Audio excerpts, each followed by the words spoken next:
Hey, what is up guys? GuitarRock here, welcome back to another counter-side video. Alright, today we'll be talking about PvP, some strategies, some tips, some guides, hopefully can help you guys out in trying to climb to PvP etc.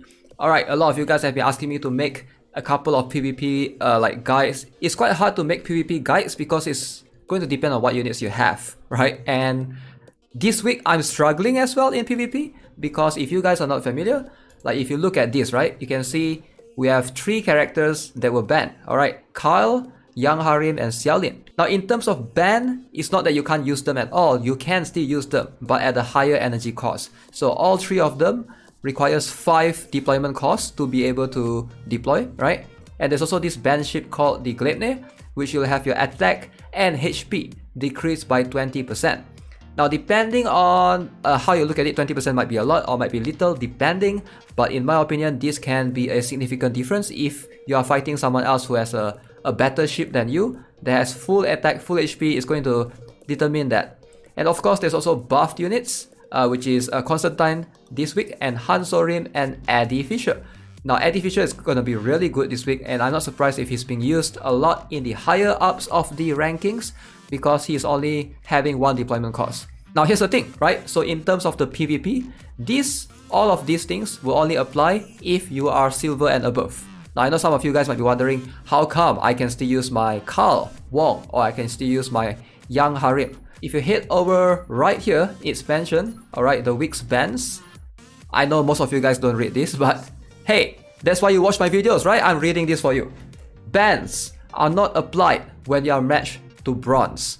Okay, so not only will this not apply when you are fighting against match to bronze, as in if you're in bronze rank, but it will also not apply if you are a silver player that fights a bronze player, if you get what I'm trying to say. Sometimes that can happen. For example, after bronze 1 it's like silver 5 or silver 4, and then there's still chance for you to meet each other etc. So yeah, keep that in mind.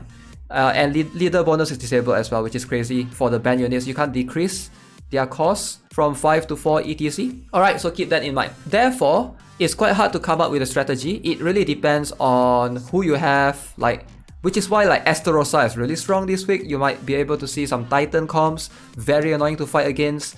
And yeah, the ban affects them. Like the ban, basically, this will happen every week. Hopefully next week we're gonna have a fresh new units that are, banned again, and then we're gonna see how is the meta shifting. It's good for the game moving forward because it encourages players to use multiple different units, not just focusing on 1 or 2 units, right? It's bad for us right now, or it's bad for a lot of free-to-plays right now because we all don't have a lot of units. But once you progress further into the game, even as a free-to-play, you're gonna have more than 2 to 3 SSRs built. I'm pretty sure you're gonna have 5, 6, eventually 10 SSRs built if you play the game long enough, right? So let's talk about the exchange center for the time being. Now right here, you can clearly tell, alright? So I've been trying to buy all of this. Now here's the thing, ideally, your main goal, your main objective is to buy everything from shop number 3, the classified employment contract. Now why is this so important? The classified employment contract is going to be what we are going to use in the upcoming Awaken units. Of course, right now, even if you buy it, you can't use them yet. Alright, you are supposed to collect as many of these because this is going to help you push forward to help you get your Awaken units. Alright, since Awaken units are really OP, in the future, we're going to wait for them to come. So the idea is to stock up on this, but the shop number 3 will not be unlocked until you purchase everything from the shop number 2. And shop number 2 will not be unlocked until you purchase everything from shop number 1. You get the gist of it, right? So ideally, this is where I would recommend all the players to focus their resources on. You should be buying this. You should not go here and buy any of these tier 6 equipments because this cost a lot, right? And in my opinion, these are not worth it compared to getting Awaken units in the future because they are so broken. All of them are broken. Alright, I will have a list coming up soon in perhaps the next video or something. We're going to talk a little bit about Awaken units and give you guys a brief idea of what they are, etc. Alright, so stay tuned for that. As you can see, this shop is going to reset in 1 day and 23 hours. So I don't think I'll be able to buy everything to reach here.